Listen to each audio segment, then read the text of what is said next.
मंडलाकारं व्याप्तमेन चराचरम्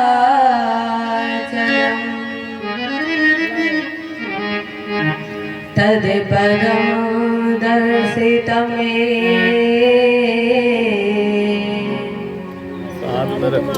तस्मै श्री गुरुवे नमः। कृष्णाय वासुदेवाय हरये परमात्मने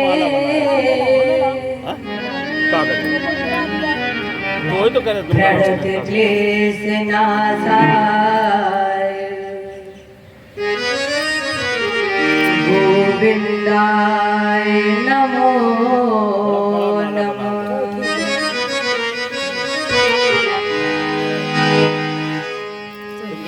सच्चिदानंद रूपाय विश्वोत्पत्त्यादिहेतवे अतापत्रय विनाशाय श्री कृष्णा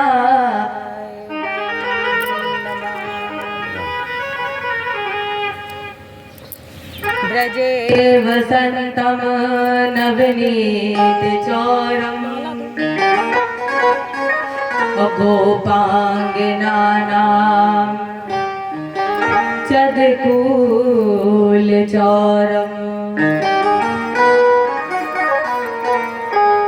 अनेक जन्मार्जित पाप चौरम् चौरा के गळ्या में पुरुषं नमामि। नारायणं नमस्कृत्य नरं चैव नरोत्तमं देवीं सरस्वतीं व्यासं ततो जयमुदीरये।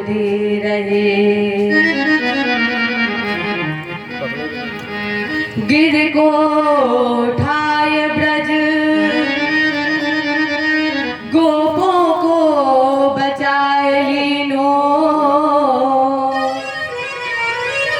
और अग्नि से उबार पांडु बालक मझारी के राखो गज घंटा तले बालक विहंगम को और राखो व्रतने में धर्म पांडव की नारी को। गज की अरज सुन ग्राह से छुड़ायो शीघ्र भारत में राख्यो प्रण भीष्म ब्रह्मचारी को। तीन विगता पे हारी संत सुखकारी है जो मोहे तो भरोसो बाही सामले बिहारी। हे पारथ के सारथी लाखों बार प्रणाम आकर डोर संभारिए मन की छुट्टी लगा। भगत भक्त भगवंत गुरु चतुर नाम बपे तिनके पग बंधन किए नासक भी अनेक।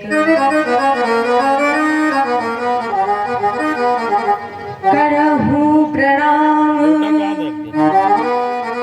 करम मन बानी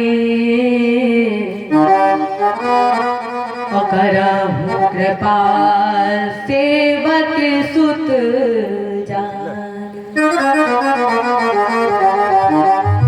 अतुलित बल धामम स्वर्ण सैलाभ देहम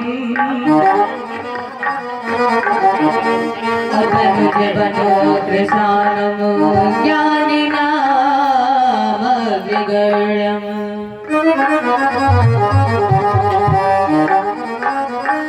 सकल गुण निधानम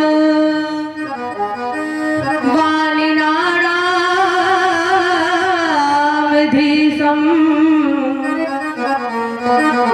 रघुपत प्रिय भक्तम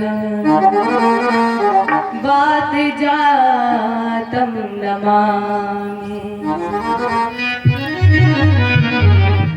जय बोलिए कृष्ण भगवान की, रामचंद्र की, उमापति महादेव की, आदि शक्ति दुर्गे मैया की, भागवत भगवान की, बजरंग बली की जय जय श्री, जय जय श्री, जय जय श्री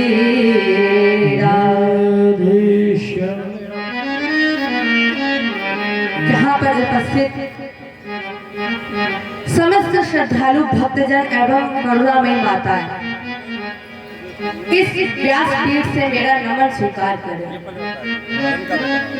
और जब ये हमको तन मिला है तो क्यों ना इस तन को हम भगवान के श्री चरणों में लगा दें और अपने गुरु गोविंद, अपने इष्ट, अपने ठाकुर जी से कहे, प्रभु इस संसार में मुझे आपने भेजा तो है, पर फिर भी हम तुम्हारे हैं और तुम्हारे थे और तुम्हारे ही रहेंगे। इसलिए सभी भक्त कहिएगा, हम तुम्हारे थे प्रभु जी, हम तुम्हारे हैं, हम तुम्हारे ही रहेंगे। ओ मेरे प्रियतम, हम तुम्हारे थे प्रभु जी, हम तुम्हारे हैं, हम तुम्हारे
किरीट निभाओ ओ मेरे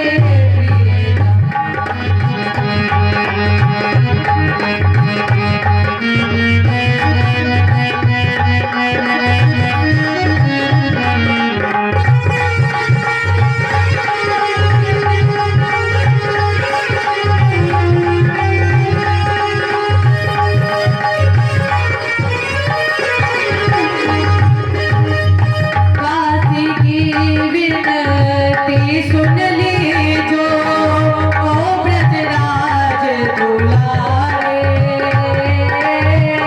दासी की विनती सुन लीजो ओ ब्रजराज दुलारे आखिरी आस यही जीवन की पूरन करना प्यारे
हम तुम्हारे थे प्रभु जी।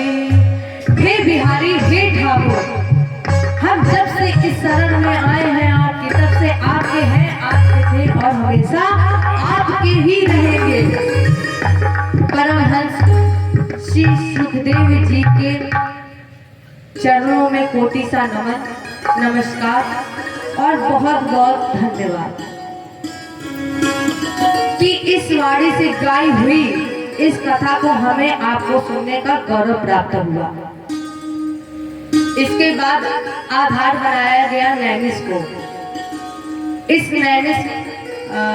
नैमिक में सौनकादिक 88,000 ऋषि, मुख्य आसन पर श्री शौनक जी महाराज और उच्च आसन पर श्री सूत जी महाराज। शौनक जी ने अपनी कुछ जिज्ञासाएं रखी। कहा, महाराज जी, हम आपकी शरण में आए हैं तो इसलिए हमें भागवत चर्चा सुनाइए। जिज्ञासाएं रखी क्या? अज्ञान ध्वांत विध्वंस अकोटि सूर सम प्रभ असूथा काई कथा सारम रसायनम। महाराज जी, ऐसी कोई ज्योति जलाइए जिसके श्रवण करने से हमारा अंधकार नष्ट हो जाए। ऐसी कोई ज्योति, ऐसा कोई तेज प्रकाश जिसकी छत्र छाया में जाने से हमारी अज्ञानता का नष्ट हो जाए। जो कथा का स्वाद है ना, वो हमारे कानों को अमृत की तरह मीठी लगे, ऐसा रस दीजिए। और भक्ति ज्ञान विरागा तो जिसके श्रवण करने से भक्ति ज्ञान और वैराग्य को चैतन्यता मिल जाए। इतना ही नहीं, माया मोह निरासस्य वैष्णवे त्रियते कथम। महाराज जी, जिसे वैष्णव लोग बड़े प्रेम से कहते हो, सुनते हो और पढ़कर सुनकर जिसे क्रियात्मक रूप से अपने इस जीवन में उतार ले, ऐसी कथा श्रवण कराइए। जिसकी छत्र छाया में जाने से बड़े बड़े योगियों को वैकुंठ दुर्लभ है, वो भी हमें सुलभ हो जाए। कलयुग धर्म ना ज्ञान विवेकू, क्योंकि कलयुग में ना तो धर्म है, ना ज्ञान है और ना विवेक है। इसे जगाने के लिए सूत जी ने कहा, बहुत सुंदर प्रश्न किया है तुमने बहुत सुंदर प्रश्न किया है, बहुत अच्छी बात है कि कलयुग में ना धर्म है, ना ज्ञान है, ना विवेक है। लेकिन आगे की लाइन तो पढ़ो जरा। राम नाम अवलंबन एकू, इसलिए हम तुम्हारे सामने ज्ञान की ज्योति जलाने जा रहे हैं, जिसकी छत्र छाया में जाने से सारे भय समाप्त हो जाते हैं, सारे दुख समाप्त, सर्व सिद्धांत, सारे सिद्धांतों का निचोड़। और जब आप इस कथा को श्रवण करें तो बहुत ध्यान से श्रवण करें। और हमारे बिहारी जी से, हमारे भगवान से मिलने का केवल एक ही तो रास्ता है, सत्संग। जब आप सत्संग करेंगे तभी तो हमें परमात्मा मिलेंगे, बिना सत्संग के तो परमात्मा भी नहीं। इसलिए इस कथा को श्रवण करने से पूर्व सत्संग, क्योंकि सावर से मिलने का सत्संग ही बहाना है,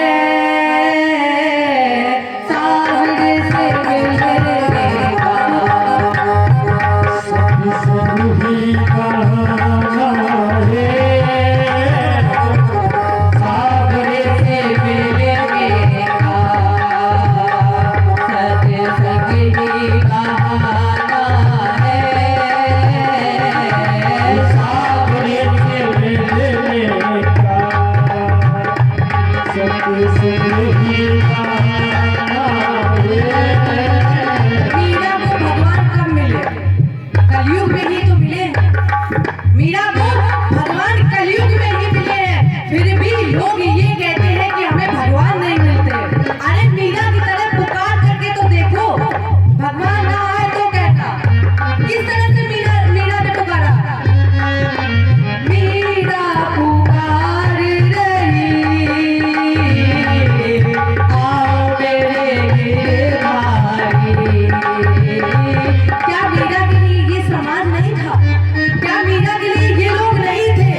फिर भी मीरा ने इन लोगों का ना ध्यान देकर हमारे बिहारी जी को ध्यान दिया और किस तरह से बुलाया? मीरा पुकार रही, आओ मेरे गिरधारी। मीरा पुकार रही, आओ मेरे गिरधारी। विष भरे प्याले को, विष भरे प्याले को अमृत में बनाना है, विष भरे प्याले को अमृत में बनाना है। हमें नहीं लगता है कि अगर मीरा जी ने पुकारा होगा तो ऐसे पुकारा होगा बैठ के, जैसे आप लोग पुकार रहे हैं। भगवान से मिलना चाहते हैं तो दोनों हाथ उठाइए ताली की सेवा के साथ, वरना तो ऐसा लग रहा है कि आप लोगों को जबरदस्ती बैठा दिया गया कि आइए कथा श्रवण करें। ताली बजाते हुए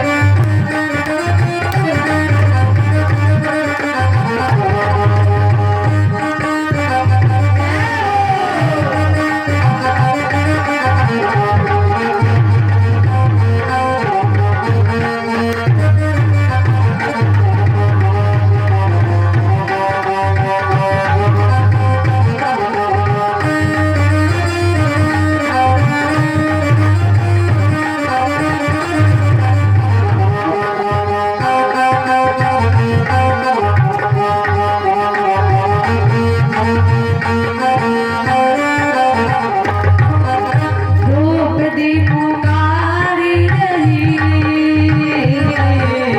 आओ मेरे बनवारी। द्रौपदी पुकार रही, आओ मेरे गिरधारी। द्रौपदी जी को तब तक भगवान ने नहीं बचाया, तब तक जब तक संसार में सबसे कहती रही, अरे भीष्म, अरे भैया बचा लो। कब बचाया? जब द्रौपदी ने हार मान ली तब केवल एक नाम याद आया। किसका? हमारे बिहारी जी का। द्रौपदी पुकारे रही, आओ मेरे बनवारी। द्रौपदी पुकारे रही, आओ मेरे बनवारी। चीर बढ़ा जाओ, चीर बढ़ा जाओ, मेरी लाज बचाना है। चीर बढ़ा जाओ, मेरी लाज बचाना है।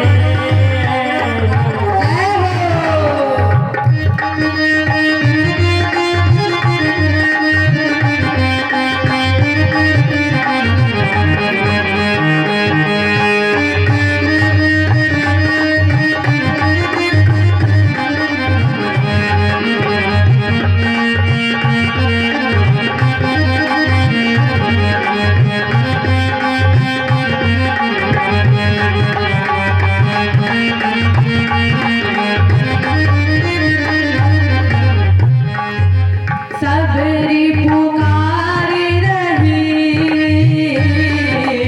आओ मेरे रघुराई। सबरी जी रोज रास्ता देखती थी कि अब मेरे राम जी आएंगे।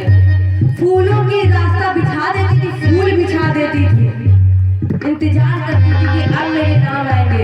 लेकिन जब नहीं आते थे, सोने का समय आता था, सबरी हार नहीं मानती थी, बिस्तर पे जाती थी, लेटती थी, कहती थी तो क्या हुआ, आज मेरे राम जी नहीं आएंगे तो कल तो आएंगे, आज नहीं आए तो कल तो आएंगे। कभी हार नहीं मानी है। और हम आप एक बार बदल कर लेते, कहते हैं हमारे पास ठाकुर जी नहीं आते।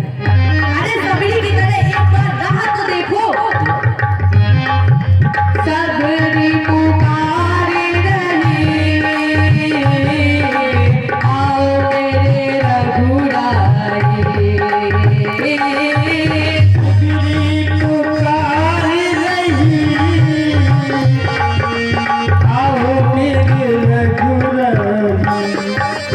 खट्टे मीठे बेरों का होगा, खट्टे मीठे बेरों का तुम्हें भोग लगाना है।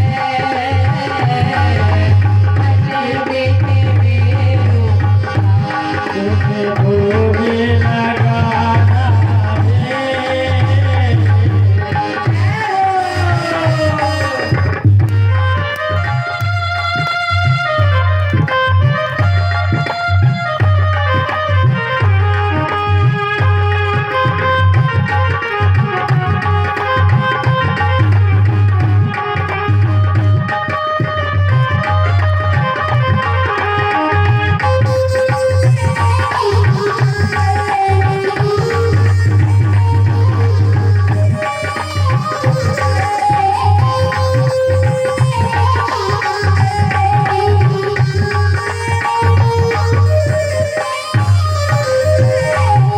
मथुरा में ढूंढा तुम्हें,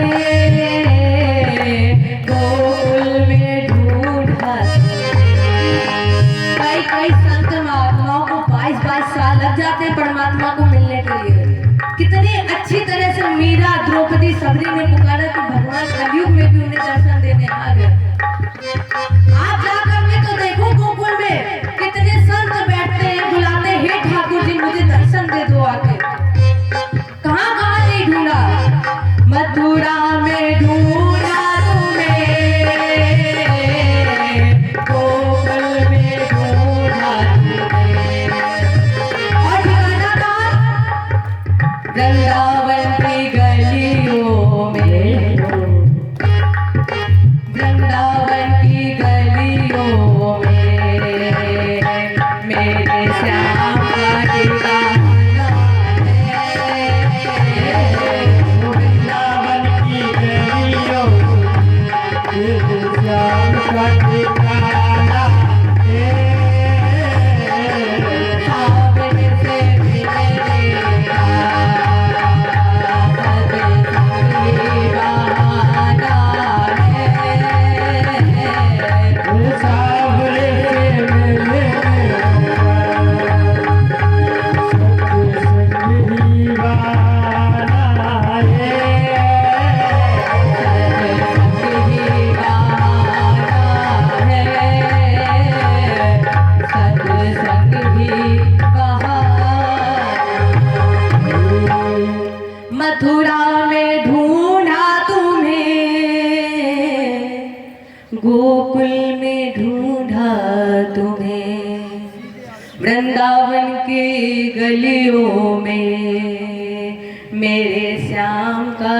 ठिकाना है,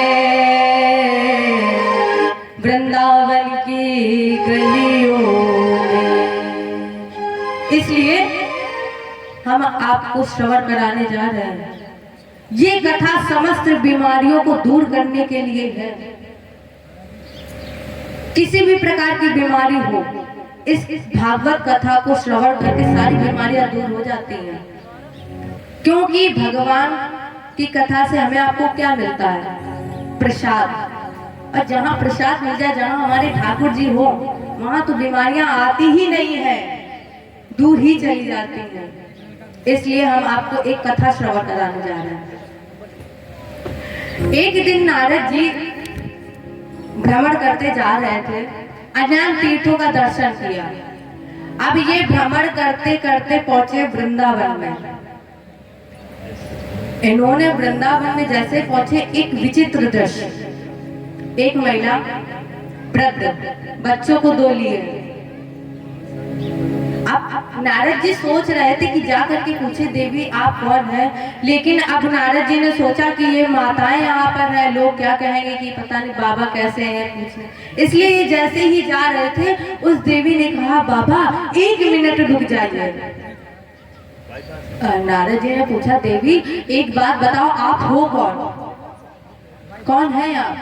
और ये दोनों कौन है? उस देवी ने बताया, वृंदावनम पुनम प्राप्ते। वृंदा माने तुलसी, और तुलसी भक्ति का प्रतीक है। तो जब मैं वृंदावन में पहुंची, मैं तो युवा हो गई,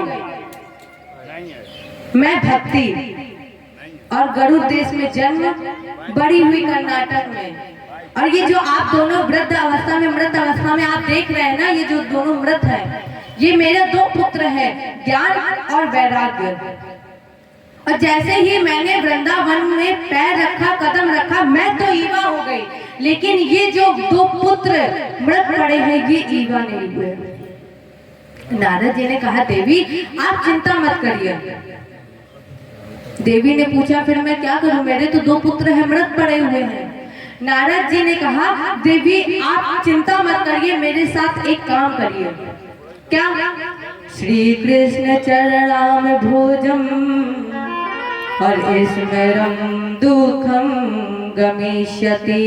केवल भगवान श्री कृष्ण के चरण कमलों का स्पर्श, उनके स्पर्श करने से ही जितने दुख होते हैं सब समाप्त हो जाते हैं। क्योंकि बाबा ने क्या लिखा है? नाम नाम नाम लेते भव सिंधु सुखाही, और करहु विचार सुजन मन माही। जितने भी दुख सागर गहरे, जितना भी गहरा दुख हो, सब नष्ट हो जाता है।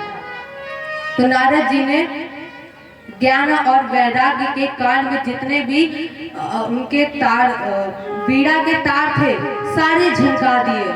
एक बार ज्ञान और वैराग्य उठे भी, फिर वही मृत अवस्था में आ गए। अब नारद जी ने सोचा कि क्या किया जाए इनको जगाने के लिए। वहीं पर शनकादिक ऋषि आ गए। शनकादिक ऋषियों ने कहा, इदं भागवतम नाम अपुराणम ब्रह्म संवितम, भक्ति ज्ञान विरागाणाम स्थापनाय प्रकाशितम। इनको जगाने के लिए आप श्रवण करें भागवत कथा। अगर सत्कर्म करना चाहते हो तो भागवत जी की कथा का आयोजन कराओ। नारद जी ने कहा, आप कथा की बात कर रहे हो? हमने इन्हें जगाने के लिए वेद वेदांत घोषस्य गीता पाठ प्रबोधितम।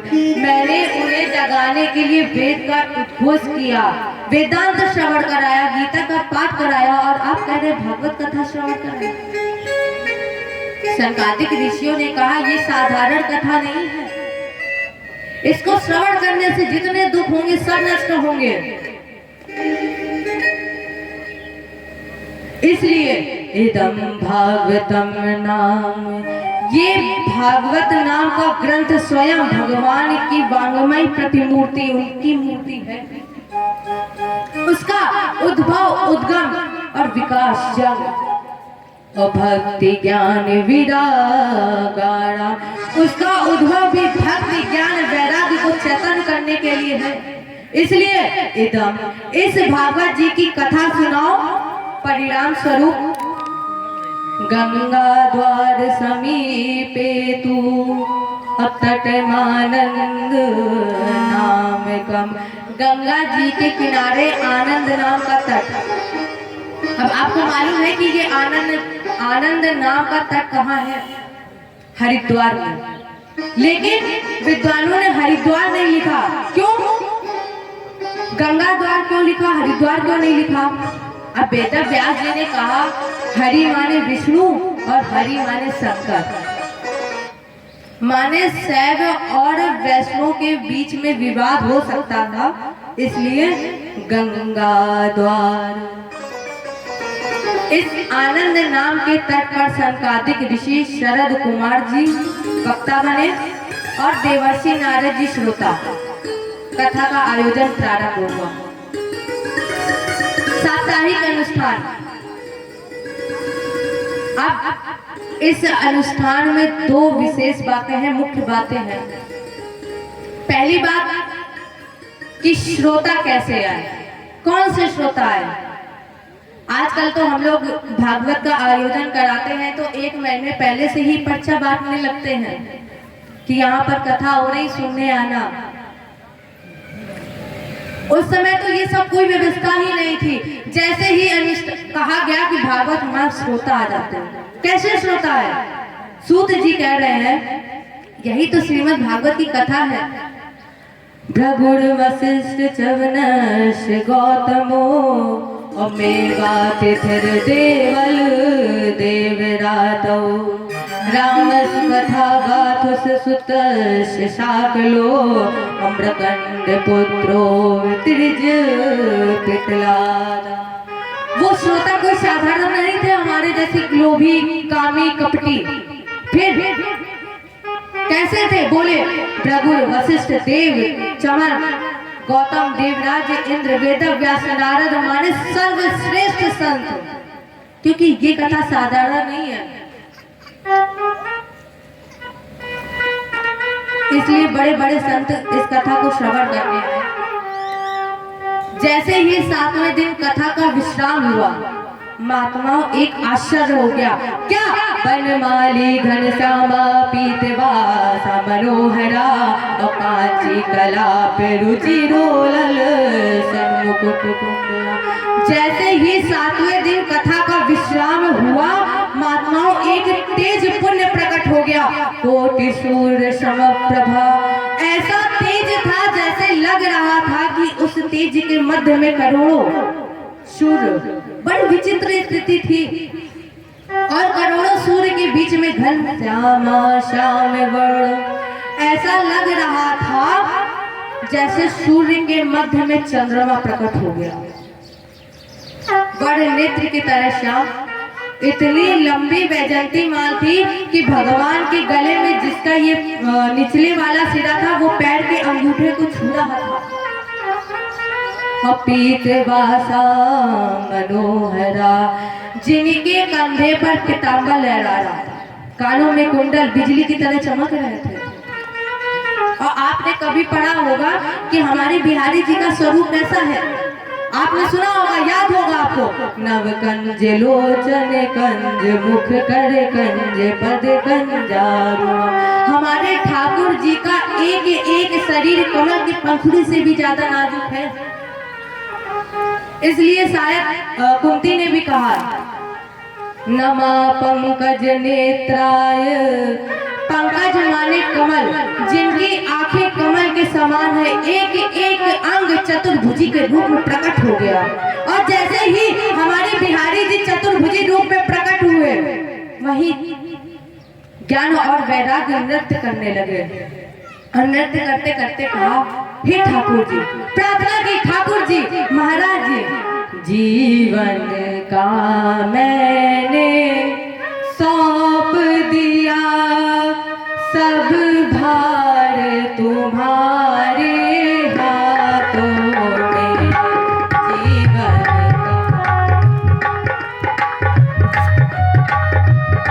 सब भार तुम्हारे हाथों में, जीवन का मैंने सौंप दिया, सब भार तुम्हारे हाथों में। जीवन का मैंने सौंप दिया, सब भार तुम्हारे हाथों में। उधार बदन अब मेरा है, उधार बदन अब मेरा है, सरकार तुम्हारे हाथों में।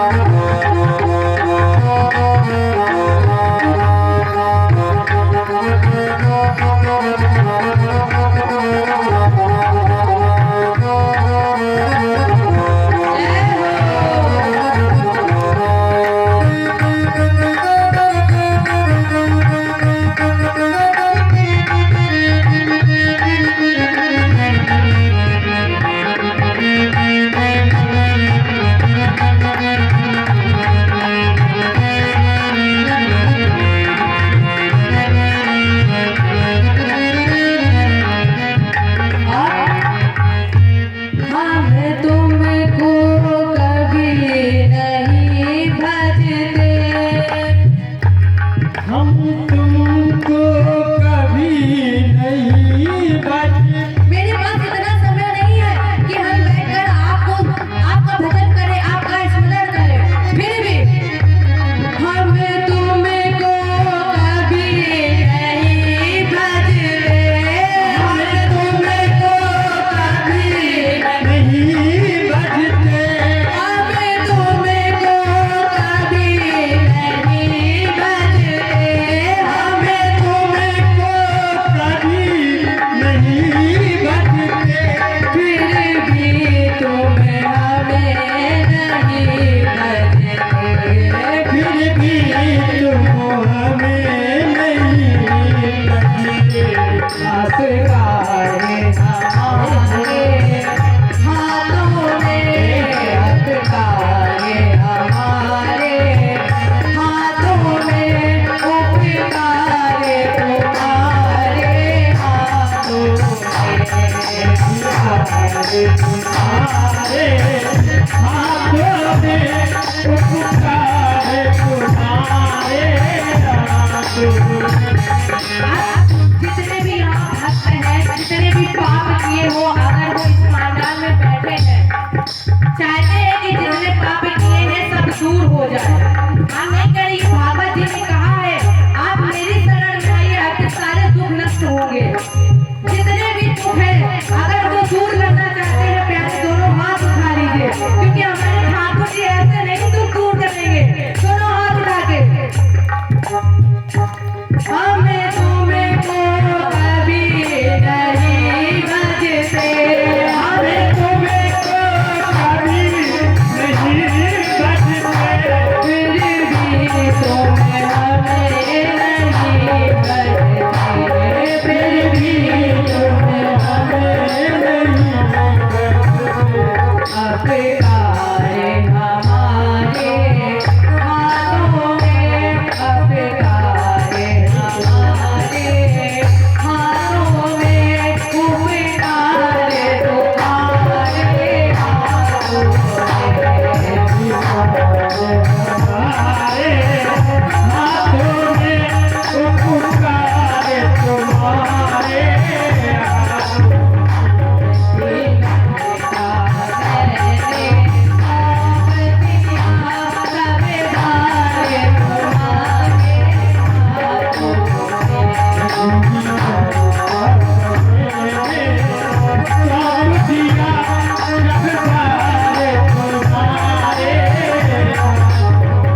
एक एक श्लोक में तुम्हारा निवास हो।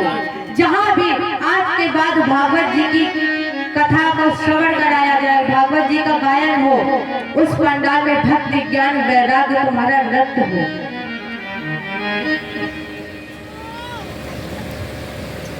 अब यहाँ पर भगवत दर्शन करने के लिए सुखदेव महाराज जी भी आए थे। इसके आगे की कथा हम श्रवण करेंगे। गा लेते हैं 2 बार नाम। गोविंद मेरो है, गोपाल मेरो है, गोविंद मेरो है, गोपाल मेरो है, गोविंद मेरो है, गोपाल मेरो